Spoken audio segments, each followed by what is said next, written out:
Alors aujourd'hui, aux aléas de l'algèbre linéaire et de l'analyse complexe, on va voir une preuve analytique du théorème de Cayley-Hamilton.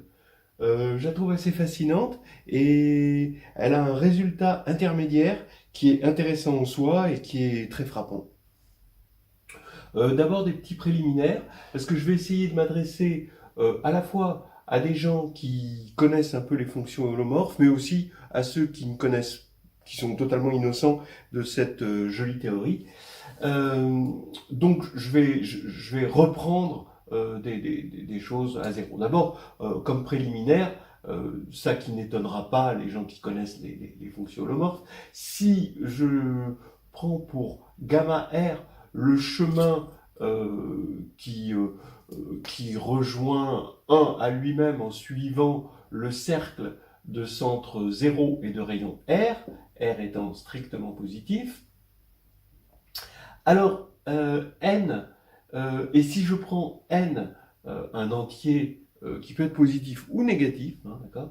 Alors j'ai 1 sur 2i pi, l'intégrale sur le chemin gamma r de Zn dz, qui est égal à ce symbole de Kronecker, c'est-à-dire il vaut 1 si n égale moins 1, et il vaut 0 sinon. Entre parenthèses, vous voyez que si n est positif, eh ben, ça vaut toujours 0. Et donc, si on prend un polynôme par linéarité de l'intégrale, si on prend un polynôme en z, eh ben, l'intégrale ici va toujours être nulle. Et ça, on s'en rappellera pour tout à l'heure. Bon, la preuve, alors effectivement, bon, quand on connaît le théorème des résidus, voilà, c'est terminé. Mais en fait, ça vaut le coup de regarder une preuve. Hein. Donc on paramétrise le chemin, on prend z égale r exponentielle de iθ, avec θ appartenant à 0,2 pi. Bon, bah, c'est facile de se convaincre que ça ne dépend pas, hein, que cette intégrale, elle est bien définie, hein, que ces choses-là, ça ne dépend pas de la paramétrisation du chemin. Et on a ici 1 sur 2i pi, intégrale, donc maintenant z, c'est égal à r exponentielle de iθ puissance n, donc rn exponentielle de inθ, et puis dz va devenir r i exponentielle iθ dθ. D'accord. Voilà. Donc ici, on va avoir r puissance n plus 1. On va avoir 1 sur 2 pi parce que i va s'éliminer. On va avoir intégrale de 0 à 2 pi d'exponentielle de n plus 1 iθ, parce que là, ça s'ajoute. Et donc ici, soit n plus 1 égale 0, c'est-à-dire n égale moins 1. Dans ce cas-là, on a 1 ici, et on va avoir 2 pi sur 2 pi. R puissance 0, ici, puisque n égale moins 1. Donc ici, on a bien 1 si n égale moins 1. Et sinon, comme on a fait une boucle, cosinus n plus 1, θ pour n plus 1 différent de 0, et pareil pour sinus, sont périodiques, d'accord. On va avoir ici 0. On va trouver ici 0. Hein. Donc là, je pense que ça n'étonnera personne. Voilà, donc on a montré ceci qui va nous servir, et surtout le fait que quand on a P de Z ici, on va avoir 0 pour un polynôme. Voilà, maintenant, autre chose dans les préliminaires, on est sur Mn de C, on prend n une norme subordonnée à une norme de C puissance n. Donc la norme subordonnée, c'est défini par n de A, où A est une matrice, c'est le max de n à x, où x parcourt la sphère pour la norme qu'on a décidé de prendre, la sphère unité, pour la norme fixée de Cn. Voilà, on va choisir donc A dans Mn de C, et la série entière, somme de AN Zn, c'est une série de la variable complexe Z, donc Z est dans C, et ici on regarde la somme pour n allant 0 à l'infini de AN Zn, donc ça c'est censé être une matrice. Est-ce que ça existe?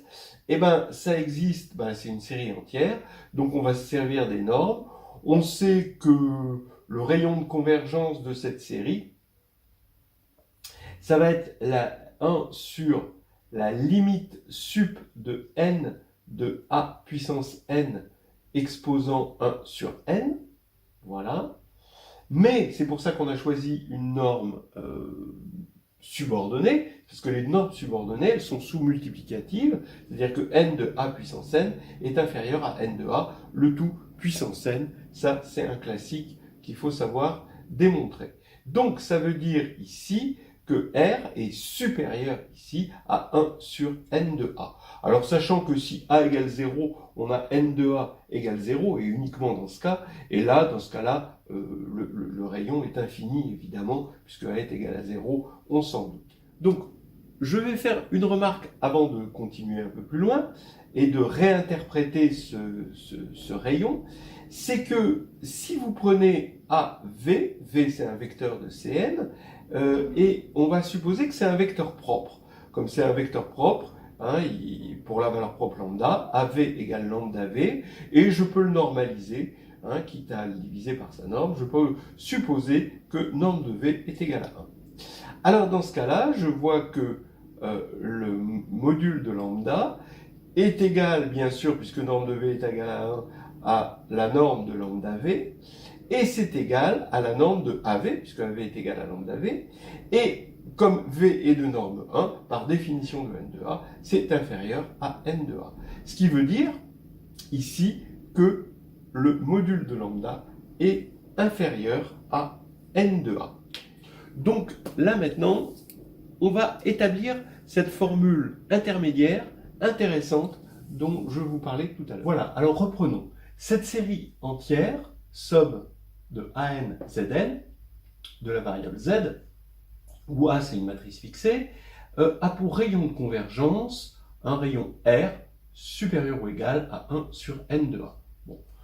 Maintenant, si on prend une valeur propre quelconque lambda de A, on a vu que le module de la valeur propre est inférieur à N de A. Donc, si maintenant je prends Z-1 en module strictement inférieur à 1 sur N de A, ça veut dire que le module de Z, forcément, est strictement plus grand que N de A, et donc sera supérieur strictement supérieur à tout module de valeur propre. En particulier, Z ne pourra pas être une valeur propre de A. Bon, donc ZIN moins A va être inversible automatiquement, puisque Z n'est pas valeur propre de A. Quel est son inverse? Ben oui, voilà une interprétation de la série de tout à l'heure. Si on calcule ZIN moins A, facteur de Z-1IN plus Z-2A, plus etc., plus ZF à M-1. C'est une série tronquée. D'accord? Et si on regarde la série, en fait, si on met en facteur Z-1, on reconnaît ici la somme partielle de cette série-là en remplaçant Z par Z puissance moins 1. Donc, je développe ici, et quand je vais développer, hein, je vais tomber sur IN, et puis je vais avoir une élimination terme à terme qui va faire que je vais avoir que IN est moins A puissance M avec Z puissance moins M. D'accord? Mais ceci tend forcément vers 0. Pourquoi? Parce que la norme de Z puissance moins M à M, ben comme la norme est une norme, on peut sortir Z puissance moins M et en module, et on a que N de AM est inférieur à N de A puissance M. Donc ici, ça, c'est inférieur à module de Z puissance moins 1, N de A, le tout puissance M. Mais comme ça, on a supposé que c'était strictement inférieur à 1, bah, à la puissance M, ça va tendre vers 0. Voilà. Donc, on voit bien que ce produit-là va tendre vers IN. Et donc, ceci, ça va tendre vers l'inverse de ZIN-A. C'est-à-dire que cette série va converger vers ZIN-A puissance moins 1. Alors, on sait que ça converge. On sait que ça converge parce que Z-1 est dans le disque de convergence. Donc maintenant, on a ceci et une convergence normale, surtout compacte en plus. Hein, ça, c'est vendu avec les séries entières. Alors maintenant, j'affirme, voilà, la formule dont on parlera, c'est que A puissance K, je me fixe un K, je vais prendre K positif, A puissance k est égal à 1 sur 2i intégrale de gamma petit r, où r c'est un réel strictement plus grand que n de a, de zin moins a puissance moins 1. Donc effectivement, là, on a choisi petit r de sorte à ce que ceci ce soit inversible, fois z puissance k dz. Voilà. Donc ça, cette formule, qui est, ceux qui connaissent la théorie des fonctions holomorphes vont reconnaître une formule des résidus matriciels. Ceux qui ne connaissent pas, de toute façon, c'est pas grave parce que ça se démontre de façon élémentaire. Il faut juste comprendre qu'on prend l'intégrale de matrice, c'est-à-dire que on prend pour chaque coefficient de cette matrice-là, hein, d'accord, on prend l'intégrale sur gamma r du coefficient correspondant. Hein. Alors, maintenant, comment on va montrer ça? On a 1 sur 2i facteur de l'intégrale sur gamma r de ça, mais ça, je vais le remplacer par sa série qu'on vient de voir, c'est-à-dire somme de m supérieur à 0 de z puissance moins m moins 1 a puissance m, et j'ai zk dz ici. Maintenant, la convergence normale sur tout compact et le fait que gamma r est sur un compact sur lequel cette série converge normalement, eh bien, je vais avoir, je peux faire un échange de somme et d'intégrale. Dans le, A, je peux le sortir et je vais avoir 1 sur 2i, somme de m supérieur à 0, de a puissance m, et on va avoir l'intégrale sur gamma r de z puissance moins m moins 1 plus k, d'accord, qu'on va rajouter ici. Mais maintenant, on a vu que 1 sur 2i, somme de gamma r de ça, c'est delta moins m plus k moins 1, moins 1.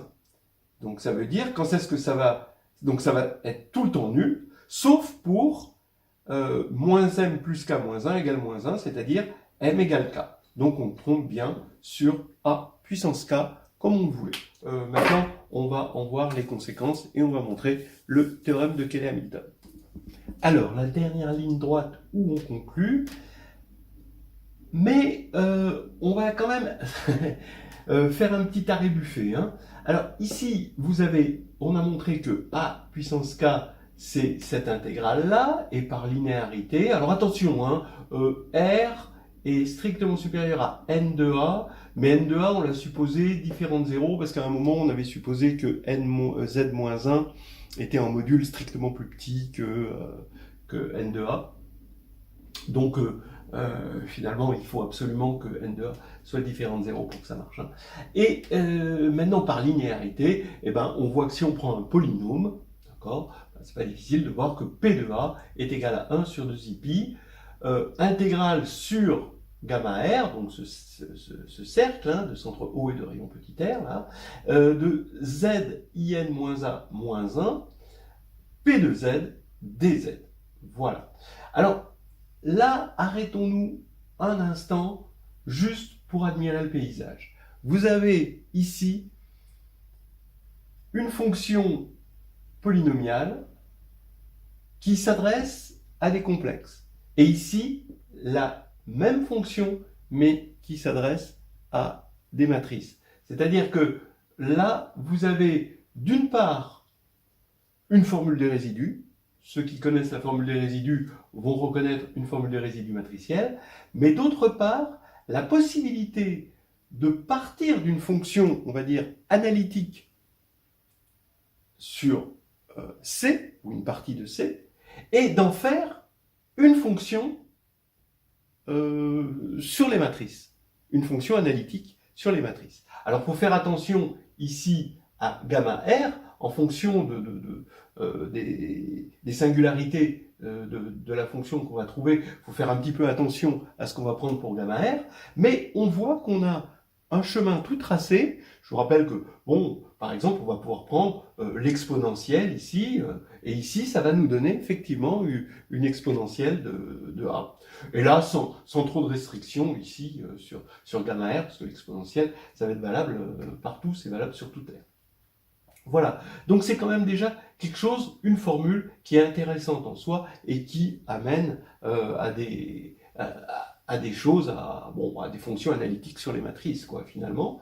Donc maintenant, dernière ligne droite, effectivement. Alors on va prendre pour P le polynôme caractéristique de A, et on veut montrer que qui A de A est égal à 0, c'est Cayley Hamilton, bon, sur C, hein, attention, hein, voilà.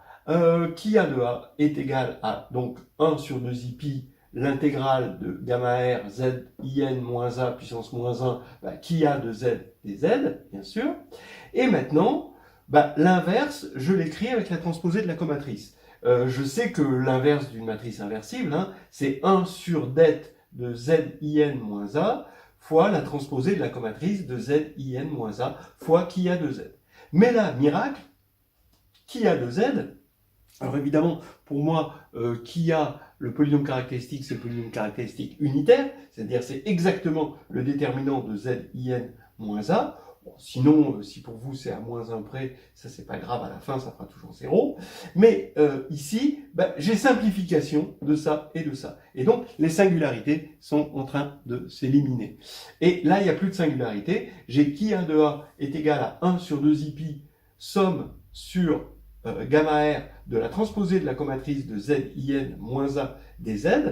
Et maintenant, cette matrice, les coefficients de cette matrice, comme ce sont des mineurs, la comatrice, les coefficients de la comatrice, ce sont que des mineurs, et bien ici, ça va être que des polynômes en z. Or, on a dit tout à l'heure que l'intégrale sur gamma R d'un polynôme en z était toujours nulle. Donc tous les coefficients vont être nuls ici, et donc on va avoir la matrice nulle pour qui a de A. Voilà, donc ça c'est quand même un truc voilà, intéressant. Encore à mettre dans les preuves, et ça c'est une preuve quand même assez mystérieuse, assez intéressante, assez mystérieuse, hein, du fait que Cayley Hamilton est vrai sur les complexes. Alors je vous rappelle pour terminer que Cayley Hamilton, ça c'est en fait, ce sont des identités, c'est n2, n puissance 2, identités algébriques sur z, à coefficient dans z. Et un théorème assez général dit que quand on a des identités algébriques à coefficient dans z qui sont nulles sur C, hein, donc sur un corps infini, alors ces identités, dont les polynômes, hein, sont identiquement nuls en tant que polynômes. Et en fait, ça implique que Cayley Hamilton va être vrai sur tout cas. Voilà. Donc ça, c'est pour la petite finition. C'est-à-dire que non seulement on a montré Cayley Hamilton sur C par une méthode intéressante, mystérieuse, mais le fait de le montrer sur C, c'est comme quand on l'a montré par densité, et ça prouve aussi que c'est vrai sur n'importe quel corps. Voilà. À partir du moment où c'est vrai sur C, ce sera vrai sur n'importe quel corps. Donc on a prouvé, c'est une preuve analytique du théorème de Cayley Hamilton.